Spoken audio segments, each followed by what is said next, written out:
계속해서 대구 경북 소식 전해드리겠습니다. 대구와 경북 광역의회에 교섭단체를 구성하자는 목소리가 커지고 있습니다. 당연한 모습이지만 지금까지는 한국당 일색이다 보니 낯설게 여겨집니다. 대구시의회는 지난 9월에 근거를 마련했지만 경상북도 의회는 그렇지 못합니다. 한태현 기자가 취재했습니다. 지난 7월 5일 출범한 경북도 의회는 교섭단체 구성 조례안을 제정하지 못하고 있습니다. 자유한국당과 더불어민주당이 의견 차이를 좁히지 못하고 있기 때문입니다. 쟁점은 상임위원장 배분을 어떻게 할지를 조례에 넣자는 민주당 주장입니다. 한국당의 반대에 부딪히자 의장단 선출만이라도 입후보 방식으로 바꾸자며 한발 양보했습니다. 가장 민주적이어야 할 의회의 정신에 위반된다. 그래서 저희가 제안을 한 건 입후보 방식으로 바꾸자. 그렇게 제안을 해놓은 상태예요. 자유한국당은 교섭단체 구성에는 합의했지만 상임위원장 배분 요구는 받아들일 수 없다며 맞서고 있습니다. 운영비와 전담 인력이 없는 교섭단체는 큰 이득이 없다고 보고 있습니다. 아마 서로 협의하면 결론이 나지 싶습니다. 또 저희들도 우리 민주당 대표께서 얘기하는 것만큼 긍정적으로 서로 합의점에 이루기를 기대를 하고 있습니다. 9명으로 구성한 무소속 연대 역시 교섭단체 구성을 위한 조례안이 올해 안에 제정되기를 기대하고 있습니다. 자유한국당과 민주당 서로 양보하는 그러한 협의를 이끌어내어서 12월 중으로는 그 조례 제정이 이루어질 수 있도록 그 가교 역할을 저희들 하도록 하겠습니다. 전국 17개 광역의회 가운데 교섭단체를 구성하거나 조례를 제정한 의회는 14곳입니다. 특정 정당 독점의 폐해를 막고 소통과 협치를 위해서는 경북도의회도 교섭단체를 하루빨리 구성해야 한다는 목소리가 커지고 있습니다. MBC 뉴스 한태현입니다. 프랑스 파리는 패션의 도시로 유명하지만 파리 역시 도심 곳곳에 도시 재생을 통해 명소로 거듭난 곳들이 많습니다. 파리답게 디자인 감각이 뛰어난 도시 재생이 이루어지고 있는데요. 이것 역시 가장 중요한 기준, 기반은 전통을 이었다는 겁니다. 이정희 기자입니다. 파리 외곽의 센 강변, 높이 110m의 신개선문 그랑드 아루슈가 있는 유럽 최대의 복합상업지구 라데팡스입니다. 프랑스 정부는 파리가 포화 상태에 달하자 1958년부터 30년간 장기 계획을 갖고 이곳을 개발했습니다. 높이 제한 같은 규제를 풀고 민간 자본을 유치했습니다. 파리와 불과 8km 거리의 우수한 접근성을 바탕으로 아마존 등 500여 기업이 입주했습니다. 이곳에서 일하는 사람만 18만 명에 달합니다. 특이한 점은 도로를 달리는 자동차가 보이지 않는다는 겁니다.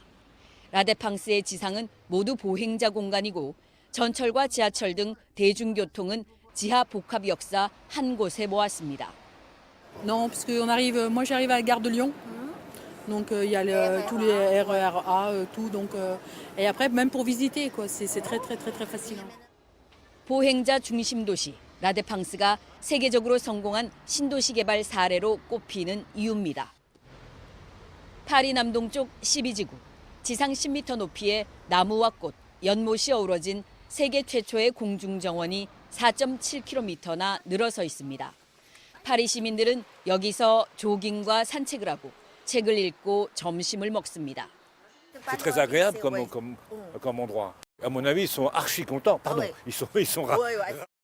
지난 69년 운행 중단으로 방치됐던 고가철도가 도시 재생으로 새롭게 탈바꿈한 겁니다. 폐선된 고가철로가 도심 속 자연공원으로 재탄생되면서 지역의 가치가 올라가고 주민의 삶도 점차 변화했습니다. 고가철도를 바치던 64개 아치형 구조물은 예술가들의 공방과 갤러리, 카페 등 고풍스러운 상점가로 변모했습니다. 인근에 있는 쇼핑몰 베르시 빌라주, 19세기 부르고뉴, 보르도 등 프랑스 각지에서 올라온 포도주 집합지였습니다. 포도주 저장 창고를 그대로 살려 멋진 상점가로 만들었습니다. 한 해 350만 명이 찾는 오르세 미술관 역시 100여 년 전 기차역을 재생한 겁니다. 도시의 역사를 살려 현재의 삶과 소통시킨 프랑스식 도시재생은 우리가 나가야 할 방향을 잘 보여주고 있습니다. MBC 뉴스 이정희입니다. 정부의 부동산 규제에도 불구하고 대구의 다주택자는 많이 늘어난 것으로 나타났습니다. 통계청에 따르면 2채 이상을 보유한 대구의 주택 보유자는 지난해 11월 기준으로 9만 9천 명으로 1년 전보다 7,300명이 더 늘어 7.9% 증가했습니다. 5채 이상을 보유한 주택 소유자도 3,300명으로 6.6% 늘었는데 구별로는 수성구가 920명으로 가장 많았고 달서구 630명, 동구 460명 순이었습니다.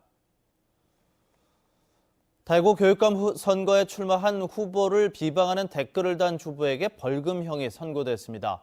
대구지법 제11형사부 손현찬 부장판사는 지방교육자치에 관한 법률 위반 혐의로 기소된 주부 A씨에게 검찰 구형량과 같은 벌금 250만 원을 선고했습니다. A씨는 지방선거를 앞둔 지난 6월 초 인터넷 포털 사이트 카페 게시판에 올라온 대구 교육감 후보 지지를 부탁하는 글에 해당 후보를 비방하는 글을 단 혐의로 기소됐습니다. 재판부는 피고인이 곧바로 댓글을 지웠고 선거 결과에 큰 영향을 주지 않은 점 등을 종합했다고 밝혔습니다.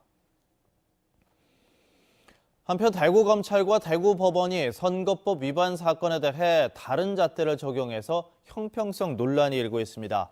대구지법 손현찬 부장판사는 대구교육감 선거에 출마한 후보를 비방하는 댓글을 인터넷 카페에 게시한 주부 A씨에게 검찰 구형량과 같은 벌금 250만 원을 선고했습니다. 하지만 손 부장판사는 선거법을 위반한 권영진 대구시장에게는 벌금 90만 원을 선고했고 검찰도 150만 원의 벌금을 구형해 대조를 보였습니다. 이 때문에 검찰과 법원이 현역 자치단체장은 솜방망이 처벌을 하고 일반 시민에게는 엄한 잣대를 적용한다는 비난을 받고 있습니다. 대구지방법원 형사12부 정재수 부장판사는 11살 딸의 친구를 성추행한 혐의로 기소된 55살 A씨에 대해 징역 2년 6개월을 선고하고 40시간 성폭력 치료 프로그램을 이수하도록 했습니다. 또 3년 동안 아동 청소년 관련 기관에 취업을 제한하도록 했습니다. 재판부는 피해자가 성적 정체성과 가치관을 형성하는 시기에 상당한 성적 수치심과 정신적 고통을 입었고 이후 성장 과정에도 부정적인 영향을 받을 수 있을 것으로 보이는 점 등을 종합했다고 밝혔습니다.